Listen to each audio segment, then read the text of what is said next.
Thank you. I'm Salazar Goth. Most of you know me, but just in case. And I'm going to introduce Dr. Ross Hodge. And, you know, it is actually something, you know. I mean, I remember as a student reading his work and saying, wow. Yeah. So it's kind of something else that he's here, you know, with us. Dr. Ross holds a PhD from MIT, where he taught for 20 years before teaching in Brazil, Singapore, and other countries, and he currently teaches at UNT, where he's a research professor and a beloved teacher. I actually looked him up on Rate My Professor, and I was like, man, I've got work to do. If those are the ratings that people can get. Dr. Ross was one of the most prominent figures of the generative semantics movement in linguistics, along with Jim McCauley, Paul Postal, and George Lakoff. His influence on linguistics has been profound.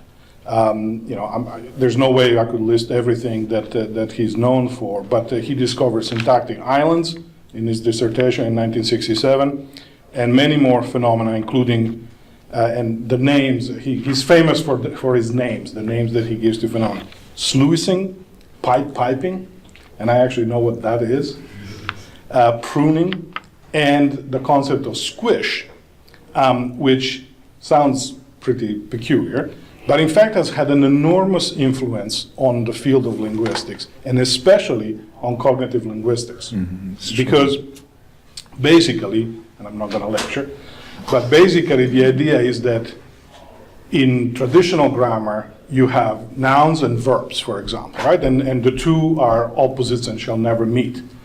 In fact, if you start looking at the evidence, it's a continuum. And things are sort of nouny and verby, and there's things in between, and adjectives fit in. And so you have extreme verbs and you have extreme nouns, but in the middle, it's all very squishy. Okay? Yeah. And this is one of the central tenets of cognitive linguistics. Okay? So this is really important and heady stuff. And his current interests range very, very broadly, from syntaxics to poetics and to humor as well. He and I have corresponded several times, and we've discussed all sorts of things. So he has agreed very kindly to answer questions for about an hour. I've prepared a few questions to get us started, but then we're sort of going to open it up, and then anybody can ask questions. Okay? So again, thank you. And we're going to get started with the first question, which is, you know, the semantics of humor is well understood, for example, in terms of Raskin's cryptoposition, or in psychological terms as incongruity. Now, setting aside puns, which obviously have to do, you know, with the manipulating linguistic form, phonological, morphological, syntactic even, do you see a role for linguistic surface form in non-punning humor? Okay. I feel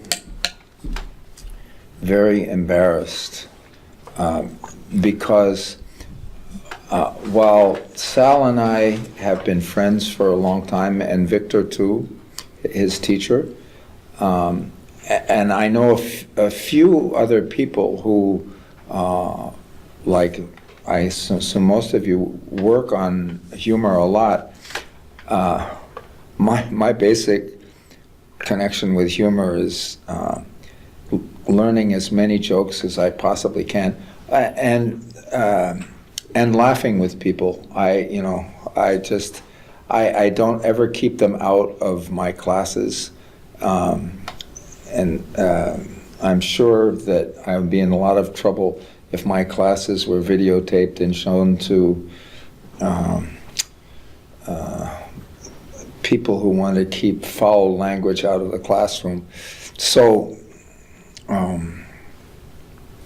anyway, I'm very honored to be here, and I'm very happy, especially to hear that this is now a student-run conference, because those conferences I think the first one that I know of anyway in the United States was the Chicago Linguistic Society, which I have been to, I think, more than 15 times. And then Berkeley, there's one, and there's one in the Northeastern Conference. And it's terrific. I think it's the case, and I wonder if this is the case around the world, that student-run conferences have more innovative stuff than the official ones. The bigger, like MLA is sort of dead in the water already, but not that I know anything about literature enough to go there, but so I salute all you students who have put this one together and will continue doing it. And I also, I should say one thing. I've looked up Rate My Prof too, and the most salient comment I have is that I remember is he can't keep his mind on one subject for more than 45 seconds. I thought that was a very charitable estimate of the time. Yeah, so okay, so except for puns,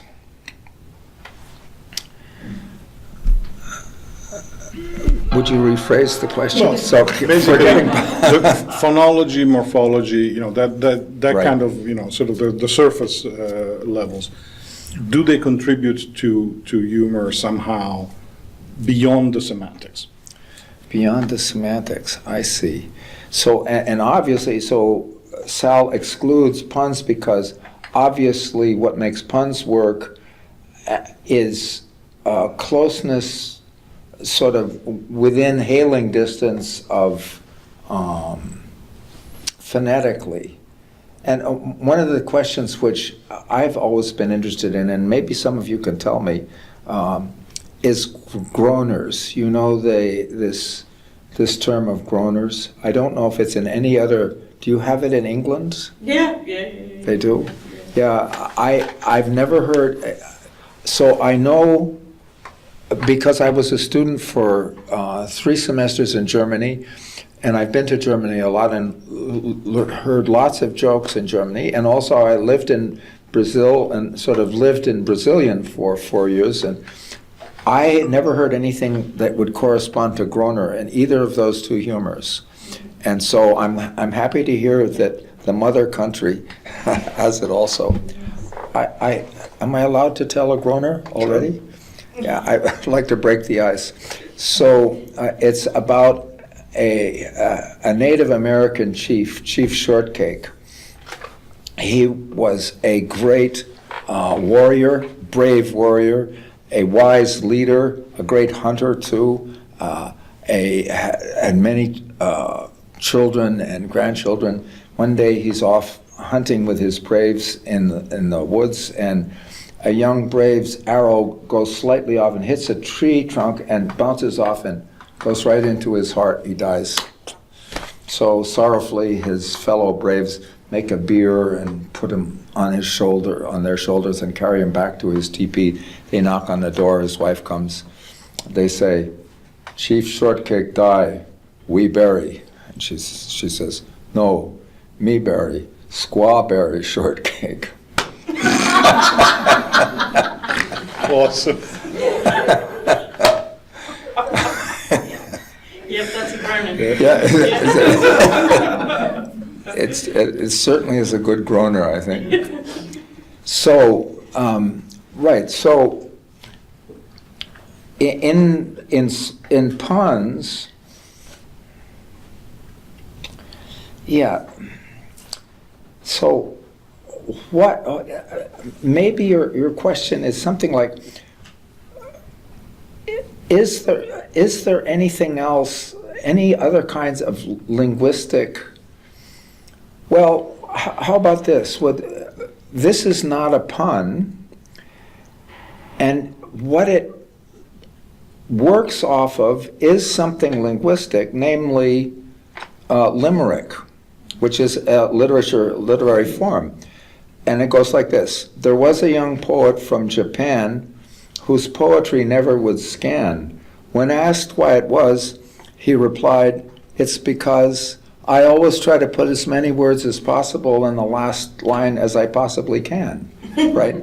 So that is working off of language, right? Not phonetics. So can I rephrase your question? Because I would love to answer that. Are there other so semantics, right, clearly, yes. There's incongruousness and stuff like that. So we're wondering, is there something, can syntax or can morphology give rise to a joke? Is that a fair, let's see, well, does anybody know a morphological joke? I've got a list of jokes here.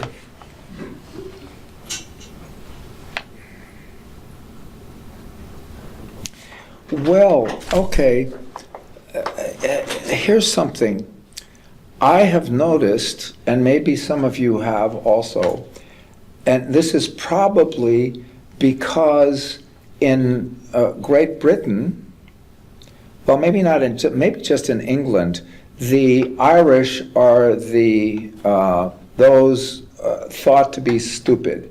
So my friend John Waller calls them drog jokes. Drog jokes are derogatory jokes. And who's derogatory? Very often, if a country has a large north-south extension, it's the ones who are further to the north. I think they're slower, they think slower, and they're supposed to be stupid. So,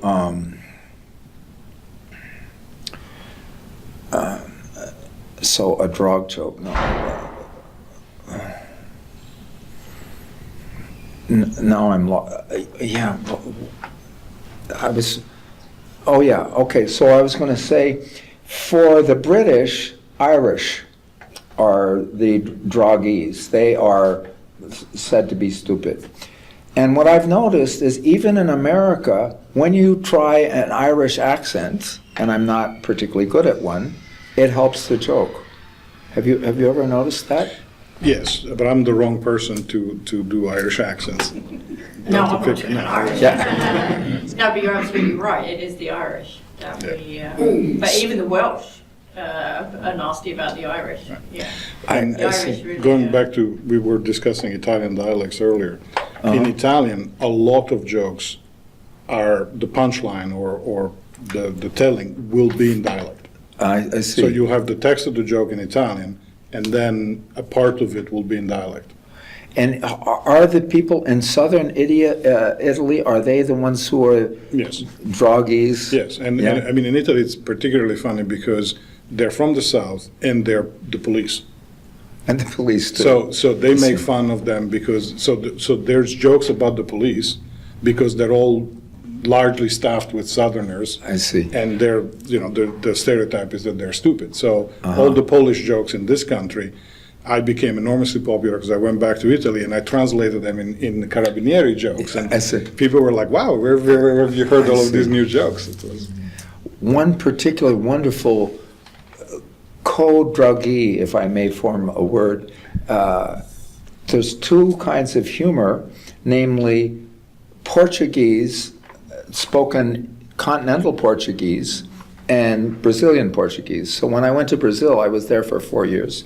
I learned the Portuguese jokes, and but I hear, so the Brazilians make fun of the continental Portuguese, and the continental Portuguese make fun of the Brazilians, so it's mutual.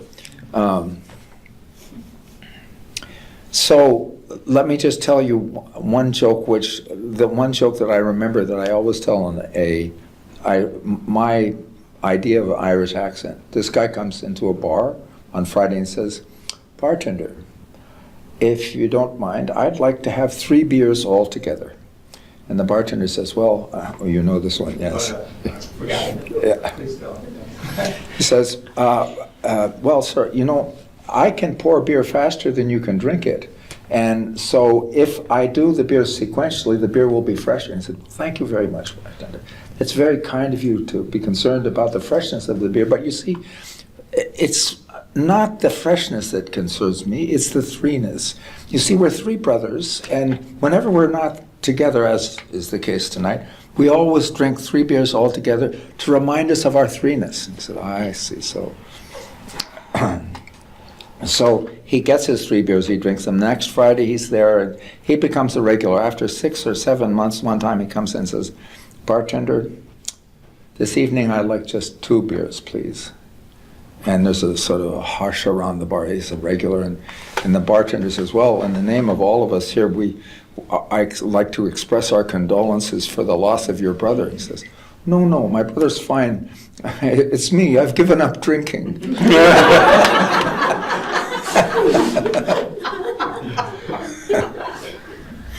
And that will not work, or it just dies if you don't do the Irish accent. I mean, I could do a French accent or a Spanish accent or something, but so that sort of that's another answer to your question, right? That's a very good answer. It's a very good answer. And it's a topic, by the way, where there's very little, in fact, no research whatsoever on, dialects and humor. Very, very little. All right, so we're going to change completely the topic and I'm move still on going to tell jokes. we're going to talk about humor in politics. Yeah. And I know you're interested in this particularly. So what do you think makes humor so effective in the political arena? Well, one way to make somebody unvotable for is make them look like a jackass. Sometimes it doesn't work. Sometimes when you would hope that was going to work and it doesn't, the person proves themselves to be even jackassier than you thought possible, right? So ridicule is, I don't know if it's universally the case that making somebody appear ridiculous is an insult. It certainly is in American culture and in any languages I know, but there may be people who know like tribal languages or something. Is this, or in the Far East, I don't know if there's people in the audience who could speak to that. Is making somebody appear stupid, or and I guess so ridicule, it has the root R-I-D in it, which means laugh. So I guess ridicule always means making somebody laughable. So how can a candidate be a serious politician if they're laughable, right? So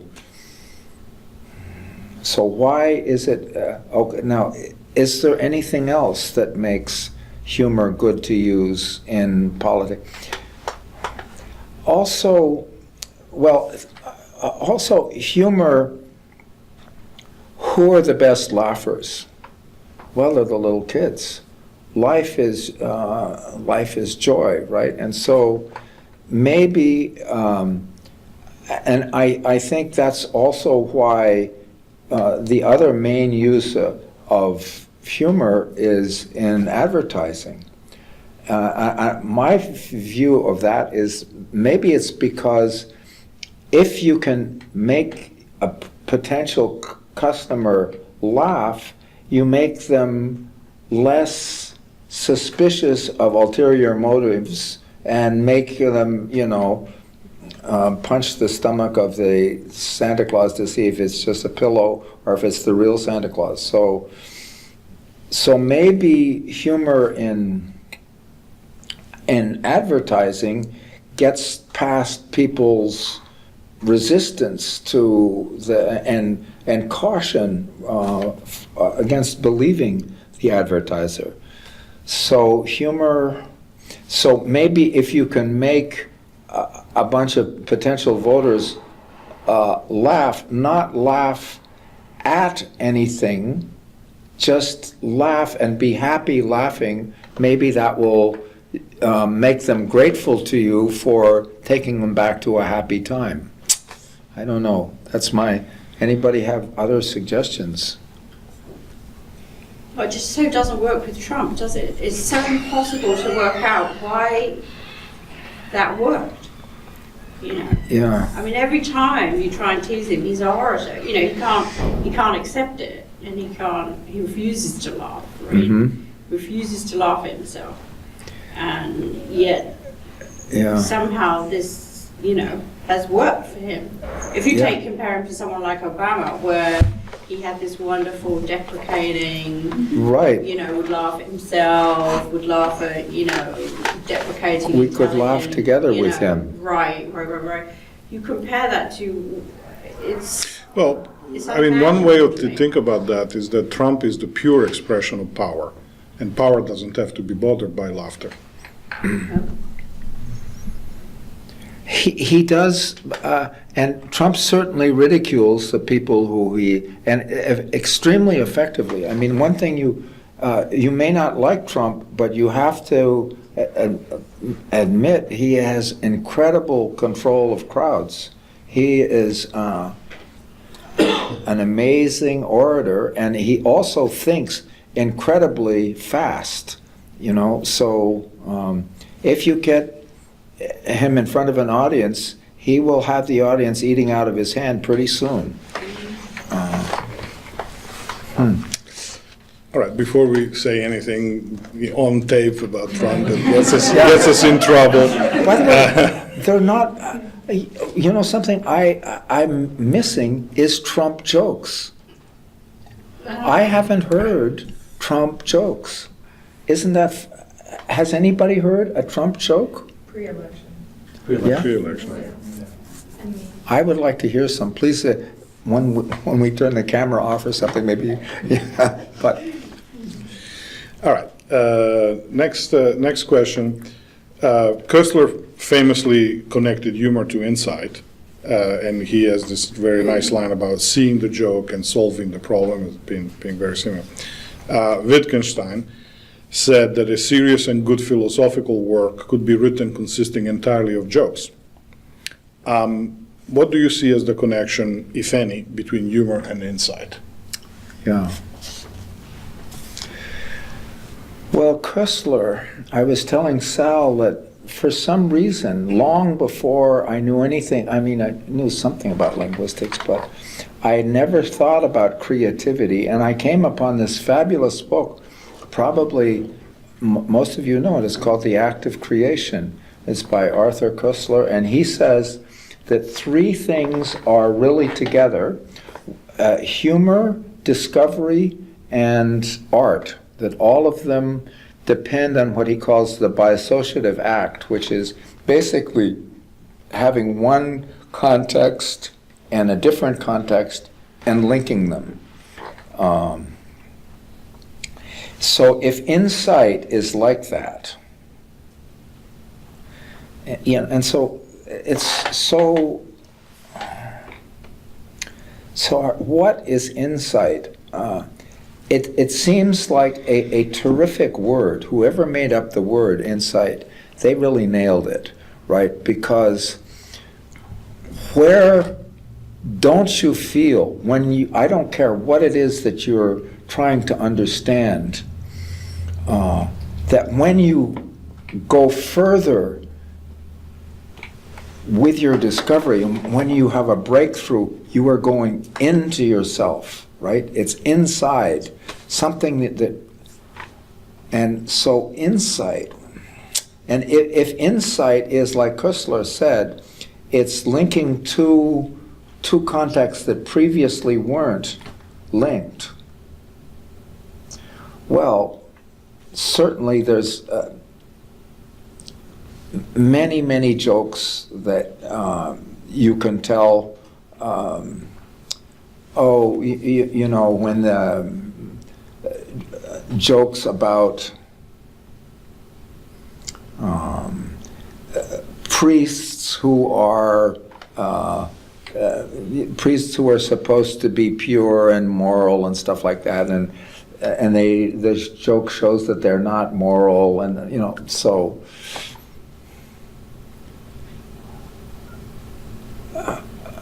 But insight itself, insight is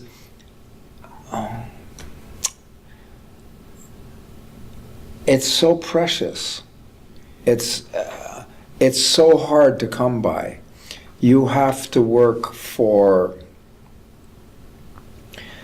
Sometimes you find something instantly without hardly any work at all. But I know that I have been working now. I just discovered that this year George Lakoff and I, or actually it was 2016. We were started working at the same day, he at Harvard and me at MIT, on July 1st, 1966. So I've been working for 50 years teaching, so was he. And I've been working on pseudo-cleft sentences. Those are sentences like, what I ate was a bagel. They start with a question, or where I slept was on the porch, or who I talked to was Max. Those things, they look like a question clause, and then there's something that's emphasized. I've been working on that for more than 50 years, and I've had some insights, but very few. And the mysteries that baffled me in the 60s continue to baffle me. And so all I'm saying is that insight, real insight into something, yes, it takes decades of work, and it comes, in my case anyway, slowly.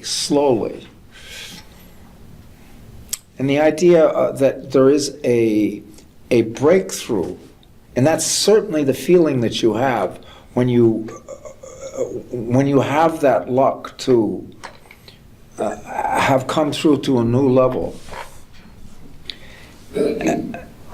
I guess it's, is it because of suddenness?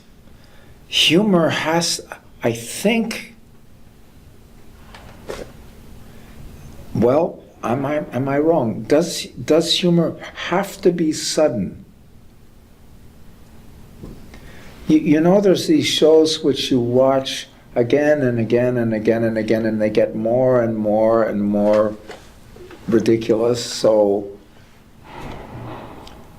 I would like to know, is there, I do, for jokes it seems, yes, they have to be sudden, but how about caricatures? Caricature, George Bush with big ears, or somebody with a big nose and stuff like that. That's not sudden, no. Right? So I don't know. I mean, I guess what I'm staggering my way through to is the idea that maybe they don't have, maybe insight doesn't have to, maybe Kessler was wrong. So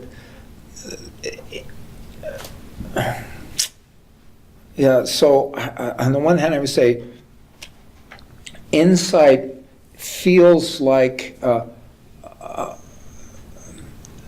it feels like you have broken through something when you come to a deeper understanding of something, right? But that, which is consonant with what Wittgenstein was saying, that some jokes at least have a depth. That's the same depth as philosophy. Yeah. I don't. Do you think that he was right? I mean, Wittgenstein was an amazingly clever man, just incredibly brilliant man. Could you do a philosophy based on humor? It just feels. Philosophy has always felt to me to be boring.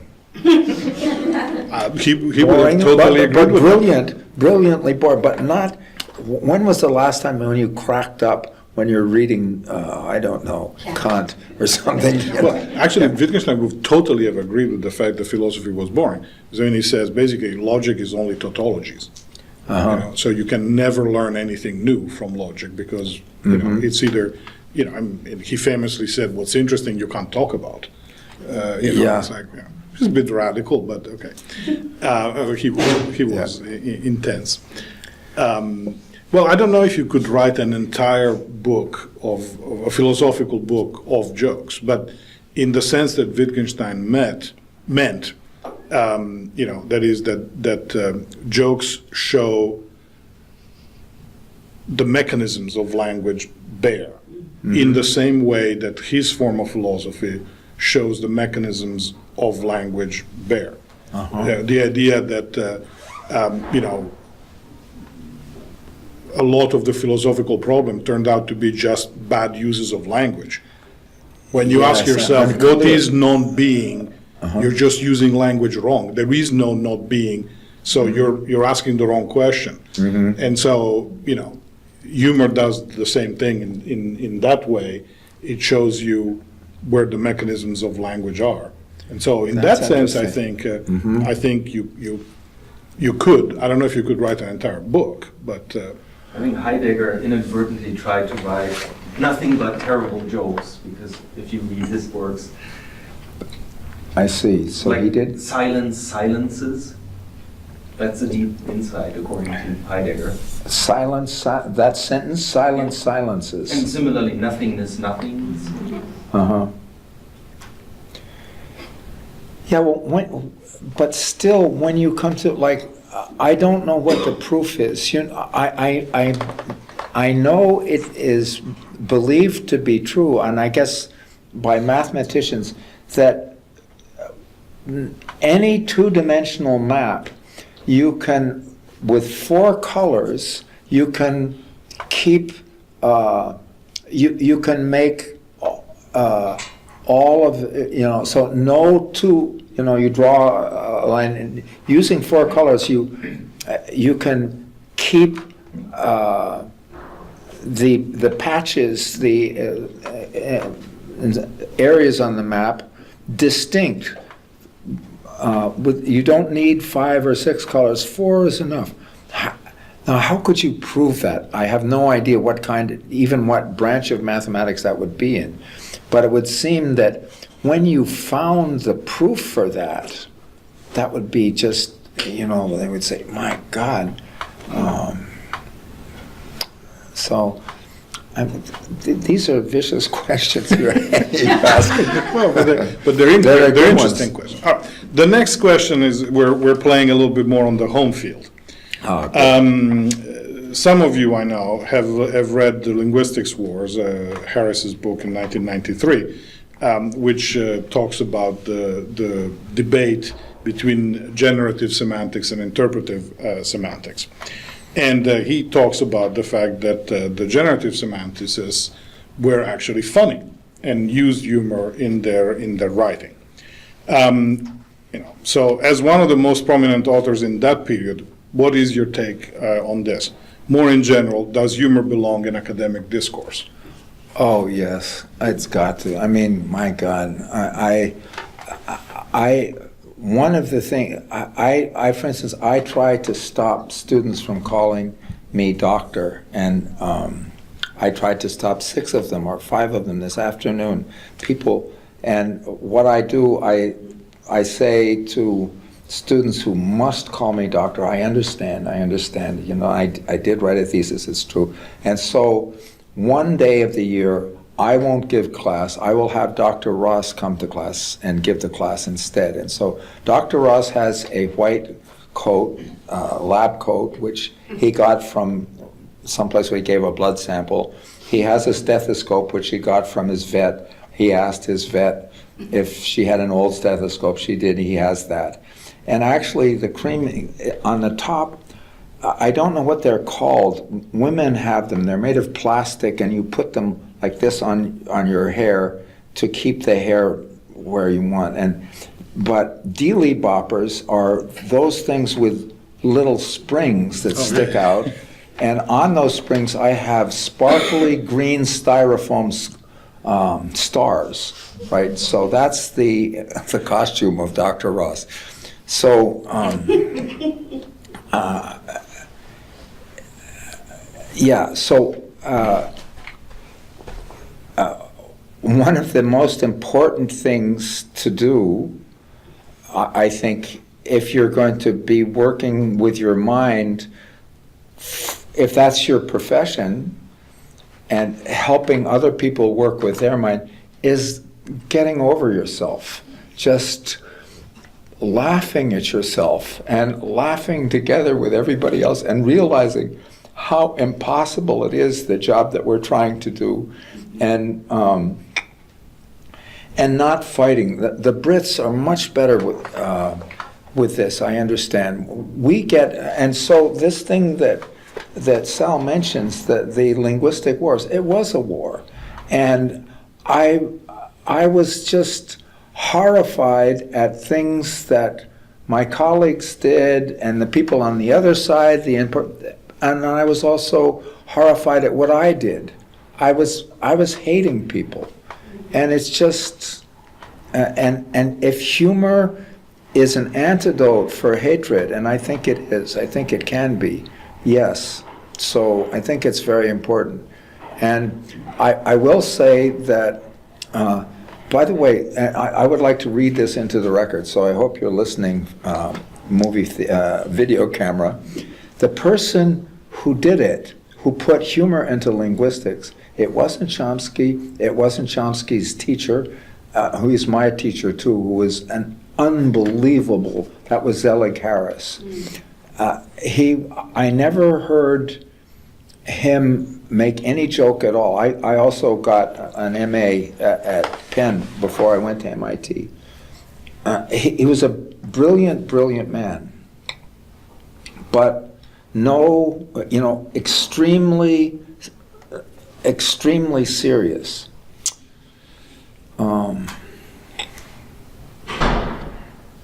So levity, to make things lighter, is so important. So that and one of the things that it did, actually, aside from sending me or realizing I should work on myself and go to therapists and try and figure out, why should I hate so much? And is there a way I can get past this? So I think humor, not only in all kinds of intellectual enterprise, or human enterprise, God, let us be, if we could all, who said it? They said it so well. Two people. Humphrey Bogart said he thinks that everybody in the world is about 2 shots of whiskey below an optimal level. So he suggests if everybody in the world had 2 shots of whiskey, we would have a much happier world. Another thing which I thought is, if everybody at 2 o'clock in the afternoon took their blanket and lay down and had a nap for an hour every afternoon, we would be a much happier world, right? If we could keep our science and keep our technology and our medicine and get healthier ways of using the resources that give us, but we could be like little children. If we can ever get our way to do that, we will have a decent planet. And if we can't, we're going to be stuck in this mess that we're in now. So who do you credit for bringing humor in? Oh, humor is Paul Postal. Paul Postal has always been making incredibly funny sentences. And then we all copied him. And so what Sal pointed out is that I have always, it's sort of like, if you're an explorer and you discover a river, hey, you can name the river, right? And so if you're a syntactician and you discover a phenomenon, then you can name it. And so I tried to find names that felt right. And and I remember the first paper I ever wrote, when I took the first course in syntax I ever took, was with Zelig Harris. And I went and talked to him about what I had found, and what it was, I was looking at all of the stuff that goes to the left of a noun. So first of all, there's lots of adjectives, but before the adjectives, there's words like mere and other, and the principal, other, these fun, and also things like some of and all of and both of. And I had thought about this, and this is when I'm just starting to. I said, I call these operators. Great name, right? And Harris said, it doesn't make any difference what you call them. I was furious. I didn't say it, of course, but I was furious. Of course it makes a difference. And it does make a difference. And so I have, the reason that I think the names that I've made, that they continue to be used, they have a little bit of a zing in them, you know, like Pied Piping. Pied Piping is from the Pied Piper of Hamelin, right? And so yes, I started, but I didn't make funny example sentences until I started with Paul Postal, studying with Paul Postal when I came to MIT. He was the guy who had funny, like one of the most incredible ones. If you look in CLS 5, I think that's 1969 or something like that, he had a paper on what's called anaphoric islands. And those are things like when you have a pronoun like it or them, which refers into a part of another word. So he said, you can't do it. So it's funny to say Australians think that it's too big, where the it refers to Australia, right? He said that's what. And so in his paper, one of the examples which I will always remember is the eunuch misses them deeply. So, isn't that incredible? So he's this brilliant, you know, Postal was, and thank God he's still alive. I was so lucky to study with him. He's the greatest syntactician. Thank you.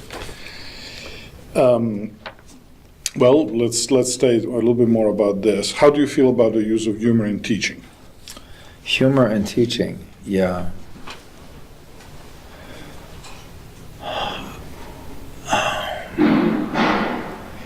Well, one of the most brilliant teachers I've ever met, he is unfortunately no longer with us. His name was Alexander Lipson.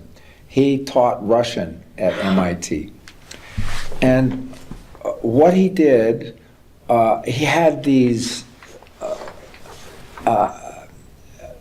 dialogues. So the first, what's the thing when you learn French? What's the first thing? La plume de ma tante est sur la table. The pen of my aunt is on the table. Oh. So his first thing is, что это хулиганы? What are hooligans? And he said, hooligans write on the walls in the subway, right? So that's the first thing. And then he had this amazing thing which you had to learn by heart. So if the student makes a mistake, the teacher says, "Что вы сделал? What did you do?" And the student has to say, "Ах, учитель, oh teacher, я сделал грубую ошибку. I made a terrible mistake." And then the teacher says, "Ничего, nothing. Yeah? Don't worry about it." And what does that do? The humor takes away the embarrassment of, I screwed up again. No, because, and then it's this incredible thing. So, you know, Casper is over here, and Casper often screws up the past tense. But this thing, что вы сделал, you know, everybody can sort of bend it and make it new again and again, right? So humor, in order to say, yes, we're all the same, and we all, and where you are, where you are now is where I was 15 years ago, and where I am now is where you're going to be in 10 years, right? We're all the same, and humor lets you get past the, right? We were discussing earlier about incorrect speech mistakes, that sort of thing. Yeah. That often it's made fun of, and potentially all over the world. And you know, one interpretation that I volunteered is that it violates a norm of a society. So, what's your take on this? Yeah, and he said, and that sounds right. Yeah, so we make fun of people who use a bad plural, you know, or something like that. And I thought,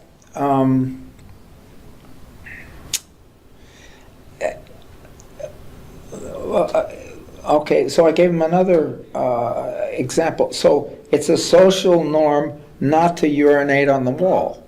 So if somebody does that in New York, we don't break out and just, you know, start laughing and laughing. We think, uh-oh, that person needs help, or we call a cop or something. So it's not enough to say, so that means some norms can be broken, are okay, and some can't. I wanted to give, I have one of the, one example that I gave of, where is it? I had another example, which, let me see if, come on, don't be a bad file, open, oh no, pinwheel, okay. Okay, so here, a guy enters a crowded bar, there's only one stool left at the bar, and but there's a very big black dog next to the stool. So the guy says, the guy who wants a seat says, "Does your dog bite?" And the guy says, "No." So he climbs on, the new guy claps on the stool. The dog immediately savages and bites and rips his pants. His leg is bleeding and something. He says, "I thought you said your dog didn't bite." And he says, "Not my dog." Right, okay, now why is that funny? Why? So what was violated? I think it's some pragmatic law, right? So your dog, if you are really trying to understand that, the person who's a stranger to you is not asking you about dog which you happen to have at home, right? He is thinking that this dog which is next to you is your dog, and therefore it's the person, the answer of no, he doesn't bite, is purposefully breaking a pragmatic rule, right? Yep. Wouldn't that be Grice about relevance? Yes, actually, it would be Yeah, cooperation. yeah, Yeah. good, right, good. That's exactly it. Yeah, good, nice shot, yeah. All right, very good. Let's. We have about 15, 20 minutes. So, questions from the audience. Your turn. Yeah. So Dr. Tardo said What's that your you name? were Tanya Smith, Oh, hi, interested in linguistics and poetics intersection. Can you talk about what you've done with that? Yeah, well, I was fortunate enough to have encountered this guy with the most incredible set of cojones in the world. This was Roman Jakobson, Roman Asipovich Jakobson, who,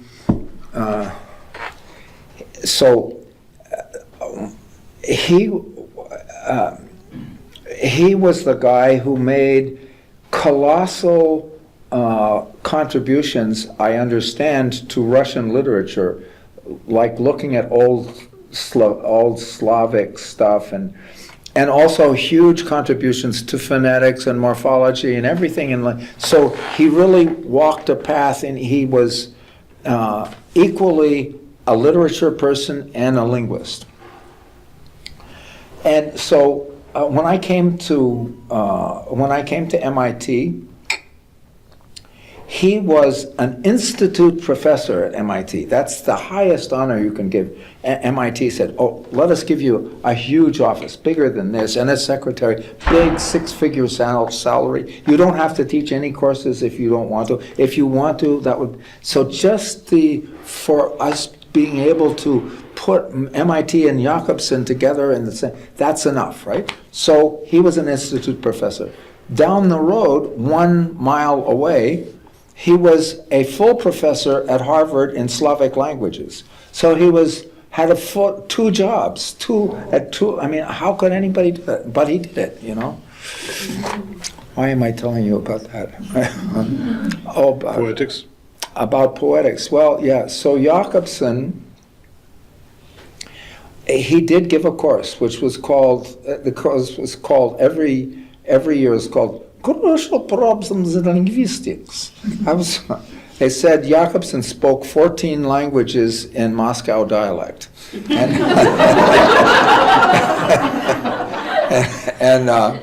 So this one, the year that I was there, it was called Poetics. And it was a 3-hour class, and the text that he talked about, you can read in the first issue of Linguistic Inquiry, which is the most ferociously technological and mathematical journal which is on the planet, as far as I know. But in issue number one article, there's an article called The Verbal Art of William Blake and Other Poet Painters. And it has 3 poems, one by William Blake, who was, of course, a great author, but some people don't know that I don't know if every poem he etched paintings with and colored paintings. Amazing. He was a great painter also. And the next article was by Paul Klee, the Swiss painter. And the third one was by Henri Rousseau. All 3 of them were great painters and poets. And so in the first class of Jacobson, he was talking about this poem by William Blake. It's called Infant Sorrow. My mother groaned, my father wept. Into the dangerous world I leapt.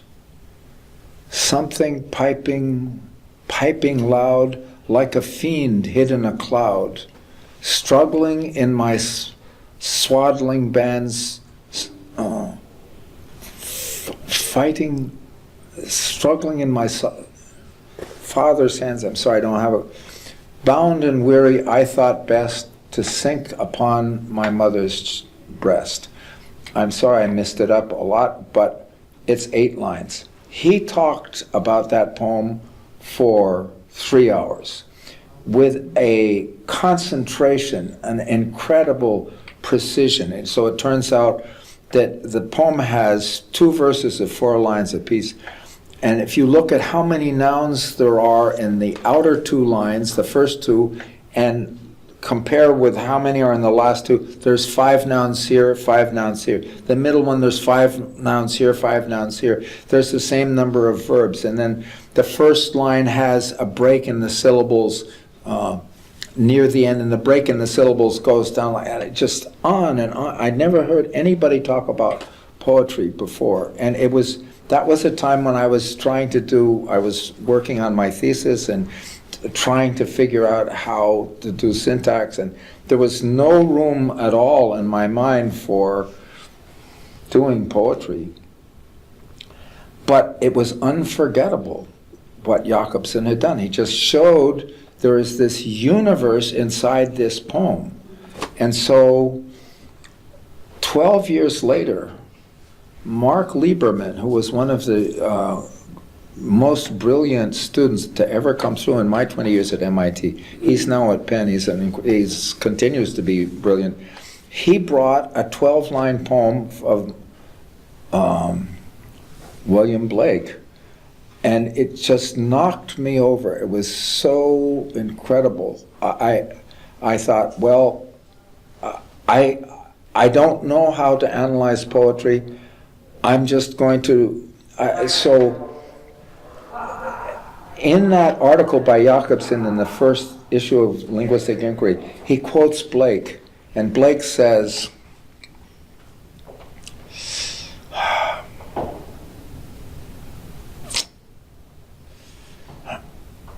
I have the quote in here. I'm not going to take your time to, but basically he says, every word, every sound that you write in a poem is there for a reason. There is no accident. And so I thought, well, every sound, okay, so I took this 12-line poem and I counted the sounds. I looked at all the F's and I looked at all the R's and all the S's and all the 2-syllable words and the 3-syllable words, and I did everything I could. And I didn't read from the way I learn. I'm extremely bad reader. I read some, but I basically try to go to the language itself. So I just started hacking poems to bits, trying to figure out how each sound can be. He said, not a sound is without significance. That was part of that thing. So I just started doing it. And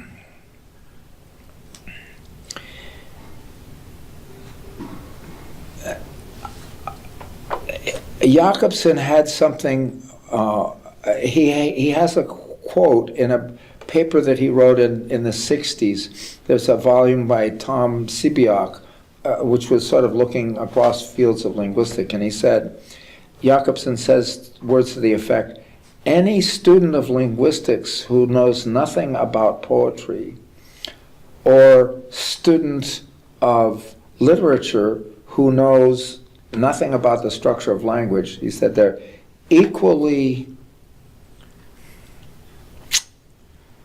throwback, out of it, they're completely wrong. And so I've taken that very seriously too. So I have tried to, I couldn't help doing syntax. That was, and I was never a literature student, but I find these poems, which I just can't help wondering, how did they do it? How? And so I go and I look at, still do, and I've been teaching, thank God, I've been teaching this course called Linguistics and Literature at UNT for 23 years, at least twice a year, almost for the whole 23. So, and some summers too. So about 50 times, and I don't have anything in the way of a syllabus. If I ask the students to bring poems, sometimes they do, or if they didn't bring anything, I bring something, and we go at it hammer and tongs on trying to figure out how did it come to shine? What did they do? And actually, when you do that, like here's this poem, probably many of you know it. It's by Carl Sandburg. It's called Fog. I think it's his most famous poem. It goes like this. The fog comes on little cat feet. It sits looking,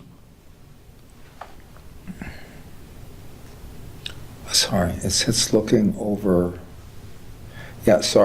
The fog comes on little cat feet. It sits looking over city and harbor, over harbor and city on silent haunches, and then moves on.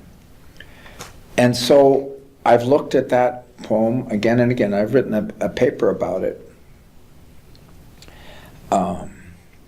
And the amount of structure which makes that thing sing is incredible. Now, the reason I'm telling you about this, so I studied, and then all of a sudden I thought, hey, wait a minute. There is in this poem over harbor and city. I said, wait a minute, harbor, that's a count noun. You can say 5 harbors, 10 harbors. City is a count noun, 2 cities, 3 cities. One of the rules of English is count nouns can't, singular count nouns need an article. You can't say, I am living in city, or I'm going to go visit harbor. You can't do it. So wait a minute, how come you can say harbor and city? You couldn't say looking over city, that's no good. Looking over harbor is no good.